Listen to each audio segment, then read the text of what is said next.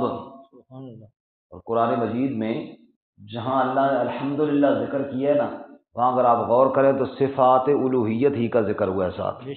مثال کے طور پہ سورۃ الفاتحہ میں الحمدللہ رب العالمین، اللہ کی تعریفیں ہیں، مثلا سارے جہانوں کا پالنے والا جو اللہ ہے۔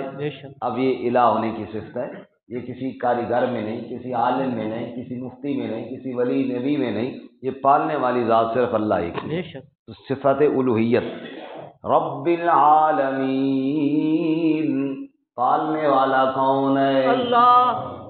اس طرح آپ اور دیکھیں جی، سورۃ الانعام میں دیکھیں، الحمدللہ الذی خلق السماوات والارض وجعل الظلمات والنور۔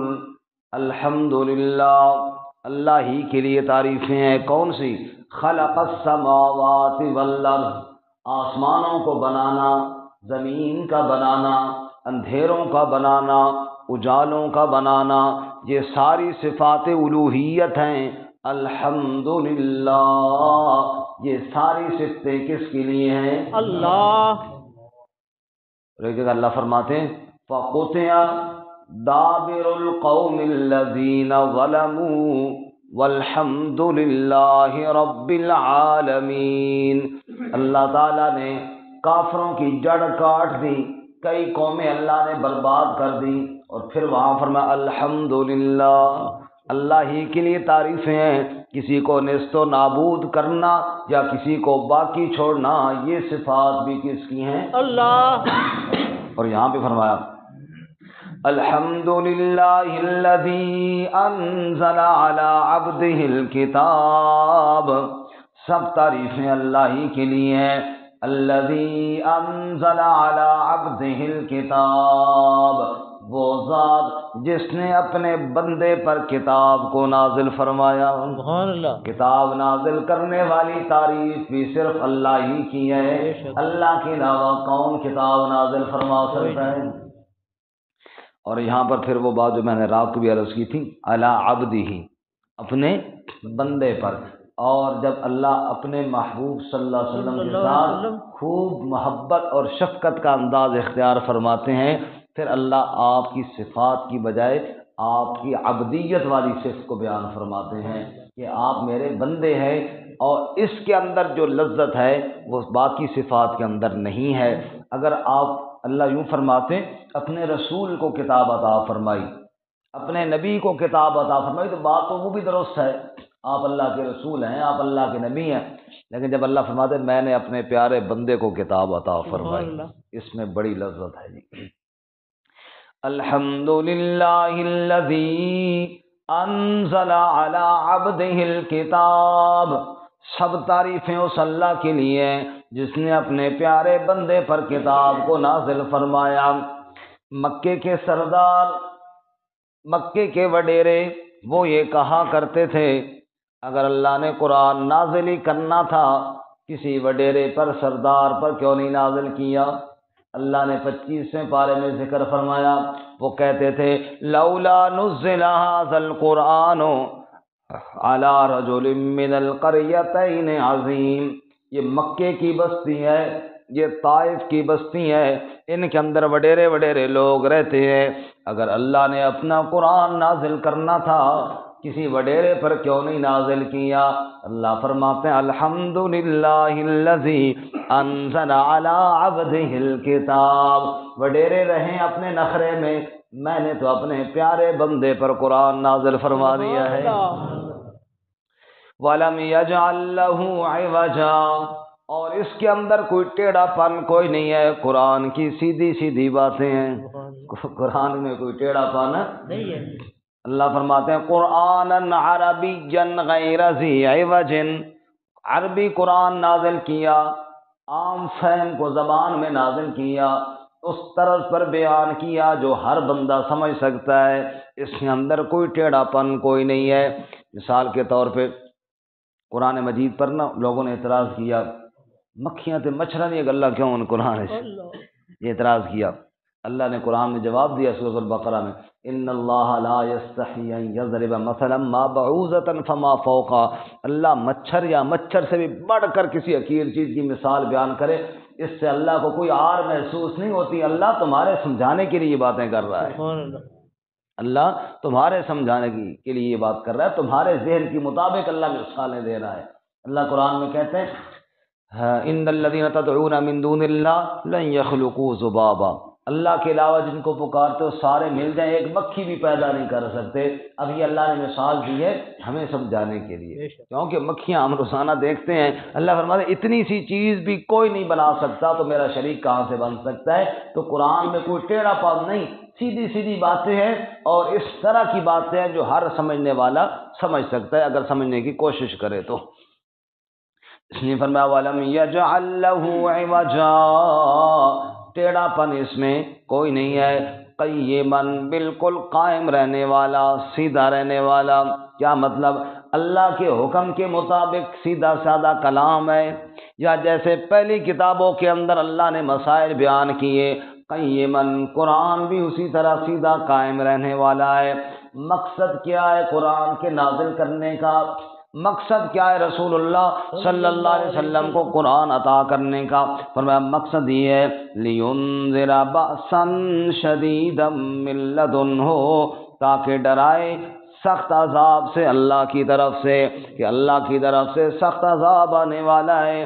قرآن مجید اس لیے دیا تاکہ محمد مصطفیٰ صلی اللہ علیہ وسلم اللہ کی جانب سے نذیر بن جائیں، وَيُبَشِّرَ الْمُؤْمِنِينَ، اور ایمان والوں کو خوشخبری سنائیں، الَّذِينَ يَعْمَلُونَ الصَّالِحَاتِ، اور ایمان والے وہ جن کو اللہ تعالیٰ نے نیک اعمال کی توفیق دی، جو نیک اعمال کرنے والے ہیں ان کو خوشخبری سنائیں، ان لہم اجرا حسنا، بے شک ان کے لیے اللہ نے بڑا خوبصورت اجر تیار فرمایا ہے۔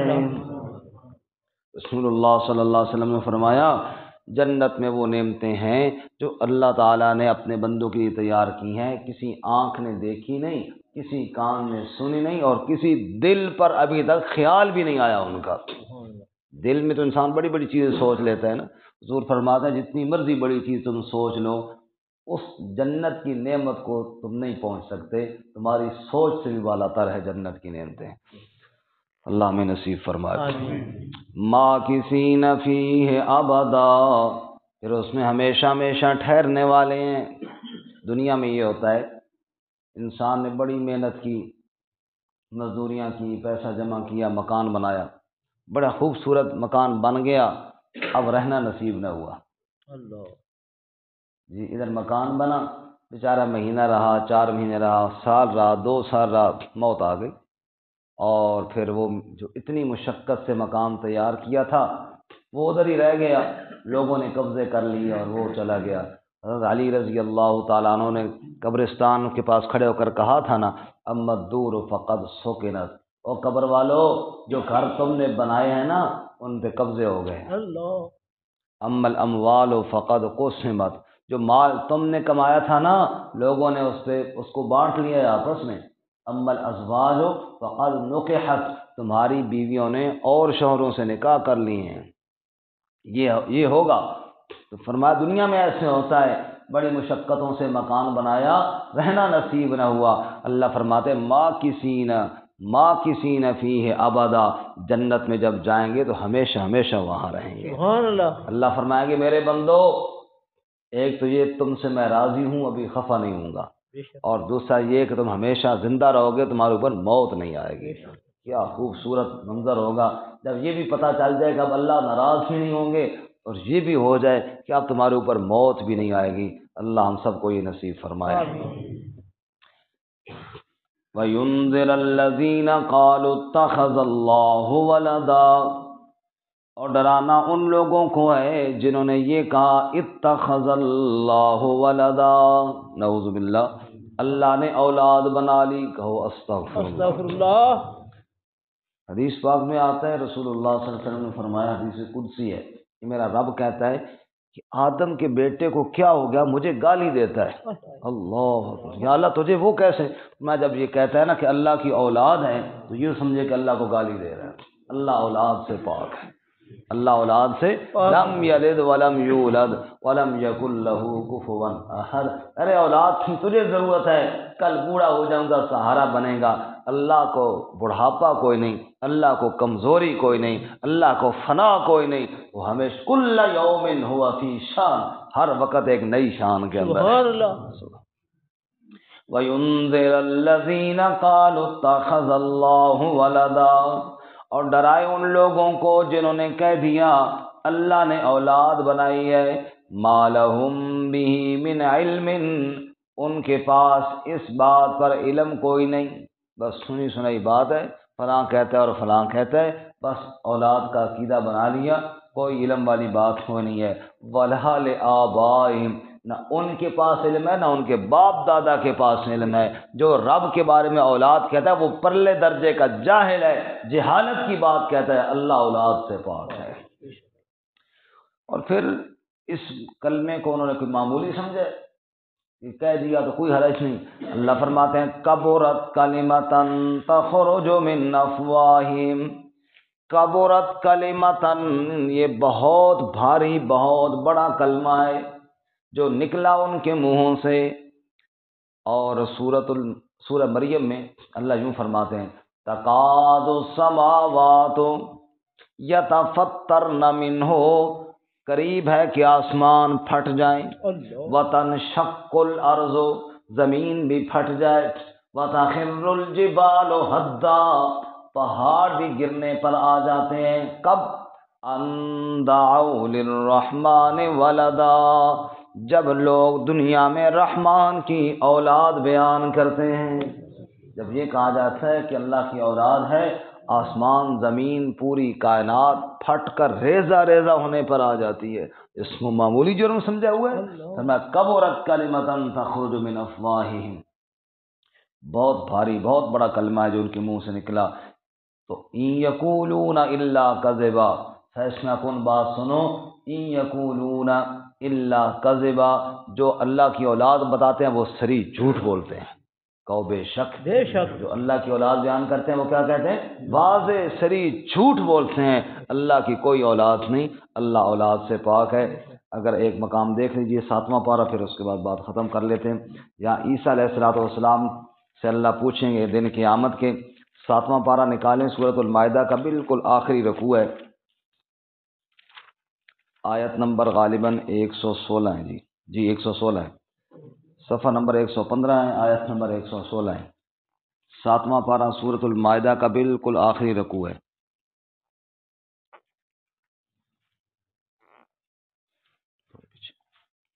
سورۃ المائدہ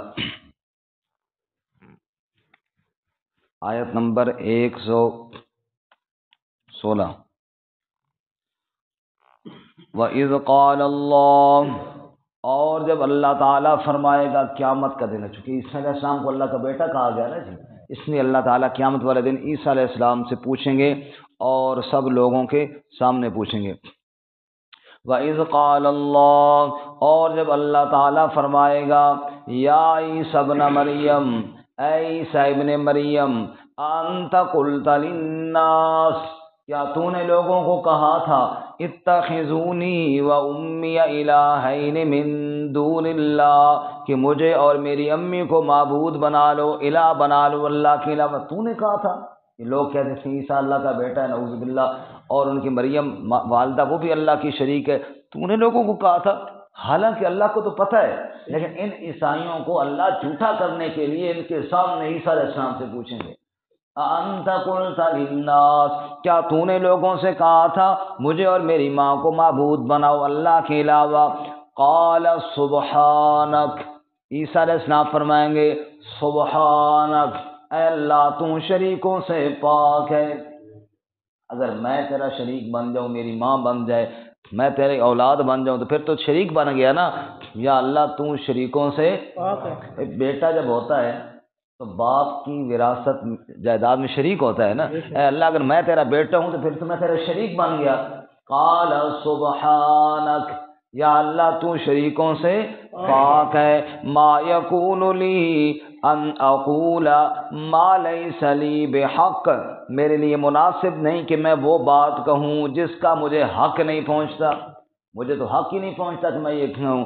ان کنت قلتہ فقد علمت، اگر میں نے یہ بات کی ہوتی تو یا اللہ تجھے تو پتہ ہوتی۔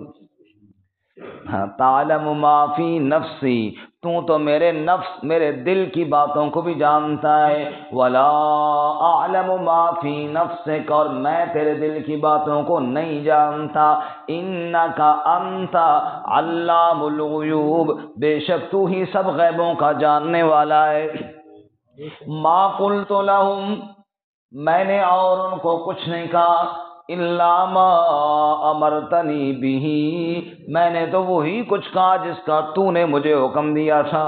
ان اعبدوا اللہ، میں نے کہا عبادت کس کی کرو؟ اللہ۔ ان اعبدوا اللہ، اللہ ہی کی عبادت کرو۔